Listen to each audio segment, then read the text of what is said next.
श्रीमाता श्रीमहाराज्ञी श्रीमत्सिंहासनेश्वरी चिदग्निकुण्डसम्भूता देवकार्यसमुज्झता उद्यद्भानुसहस्राभा चतुर्बाहुसमन्विता रागस्वरूपपाषाढ्या क्रोधाकाराङ्कुशोज्ज्वला मनोरूपेक्षुकोदण्डपञ्चतन्मात्रसायिका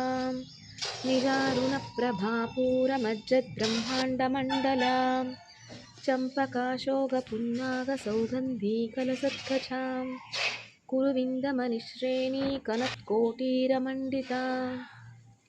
अष्टमी चन्द्रविभ्राजदलितस्थलशोभितां मुखचन्द्रकळङ्काभमृगनाभिविशेषकां वदनस्मरमाङ्गल्यगृहतोरणचिल्लिकां वक्तलक्ष्मीपरीवाहचलन्मीनाभलोचनां नवचम्पकपुष्पाभनासादण्डविराजितां ताराकान्तितिरस्कारिनासाभरणभासुरां कदम्बमञ्जरीक्लृप्ता कर्णपूरमनोहरां ताटङ्कयुगलीभूततपनोडुपमण्डलां पद्मरागशिलादर्शपरिभाविकपोलभूं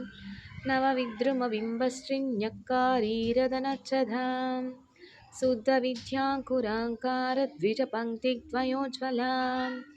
कर्पूरवीटिकामोदसमाकर्षद्दिगन्तरां निजसल्लापमाधुर्यविनिर्भर्तितकच्छपीं मन्दस्मितप्रभापूरमज्जत्कामेशमानसाम् अनाकलितसादृश्या चुबुकश्रीविराजितां कामेश